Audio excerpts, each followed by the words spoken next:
भारत और चीन के बीच डिसएंगेजमेंट की प्रक्रिया शुरू है, उसके बाद बातचीत भी हुई और अब ये कहा जा रहा है कि चीन जो है वहां से पीछे हट गया है।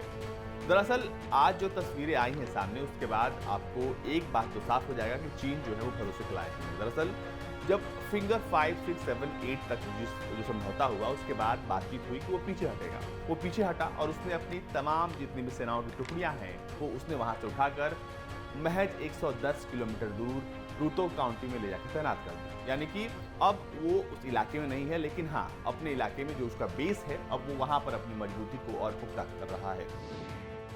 लेकिन अब वो अपनी मौजूदगी को वहां पर काफी पुख्ता कर रहा है। दरअसल जो तस्वीरें हम आपको दिखा रहे हैं इसमें आप साफ देख सकते हैं कि ये जो रूतोक बाउंड्री वाला इलाका है, यहाँ से सिर्फ 110 किलोमीटर की दूरी होती है फिंगर 4 की, और महज 110 किलोमीटर के आसपास का ही जो पूरी दूरी है वो आपको पेंगोंग झील से ही पड़ती है। तो ऐसे में ये इलाका काफी पास है और वहां पर चीन की ऐसी मौजूदगी ये साफ दिखाती है कि चीन जो है वो भरोसे के लायक नहीं है।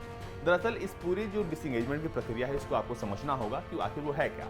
दरअसल जब भी किन्हीं दो देशों में तनाव होता है तो वहां पर तनाव खत्म करने के लिए एक चरणबद्ध तरीके से सेनाओं को पीछे हटाया जाता है, जिसमें सबसे पहली प्रक्रिया है डिसएंगेजमेंट, यानी कि जो नाक से नाक की लड़ाई होती है उसको थोड़ा कम किया जाता है। यानी कि जैसे कि ये कह लें कि पहले ऐसी स्थिति थी एलएसी पर कि हम बिल्कुल आमने सामने थे, तो उस आमने सामने की लड़ाई के जो टेंशन था उसको कम किया गया। उसके बाद दूसरा जो प्रोसेस है उसको कहते हैं हम डिस इंडक्शन, यानी कि जो हमने अतिरिक्त तैनाती की थी वहां पर सेनाओं की उसको हम कम करेंगे।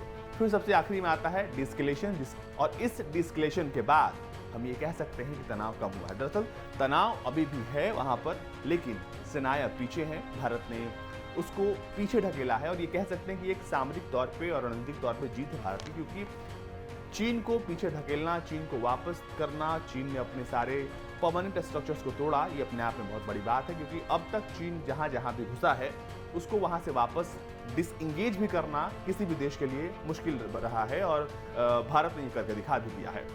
डी एटिस नाम के एक यूजर ने ये तमाम तस्वीरें जो है वो ट्विटर पर पोस्ट की हैं और बताया है कि किस तरीके से रूतोक काउंटी में आखिरकार चीन जो है अपनी मौजूदगी को और मजबूत कर रहा है। दरअसल ये जो तस्वीरें आप देख रहे हैं इसमें आपको ये बेस दिखाई दे रहा होगा जो कि साल 2019 से लगातार बन रहा है, और बनते बनते आप अभी इस बेस को देखिए। आप एक तरफ आप अलग अलग कैंप देखेंगे, दूसरी तरफ आप हथियारों का जो पूरा जखीरा है वो देख पाएंगे आप।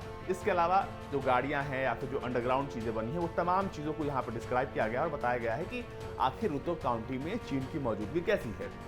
दरअसल इन तमाम बातों के बीच एक बात साफ है कि चीन भरोसे के लायक नहीं है और भारत भी पूरी तरीके से मुस्तैद है।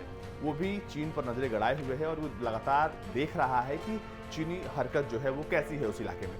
देखिए, चीन कहता कुछ और है, करता कुछ और है। गलवान में हुई हिंसा के बाद कई दौर की बातचीत और फिर घुसपैठ की कोशिश, ये तमाम बातों की तरफ इशारा करती है कि चीन पर भरोसा करना बिल्कुल बेवकूफ़ी है, और हम भारत तो बिल्कुल भी भरोसा नहीं करता उस पर। ऐसे में अब जो तस्वीरें आई हैं उसको देखकर साफ हो गया है कि चीन भरोसे के लायक नहीं है। ऐसे में ये तमाम प्रक्रियाएं हैं, डी इंडक्शन हो या फिर डिस्केलेशन हो, ये सब नहीं हो पा रहा क्योंकि दोनों देशों के बीच ट्रस्ट डेफिसिट की काफ़ी कमी है, और इसी वजह से अभी भी तनाव बरकरार है।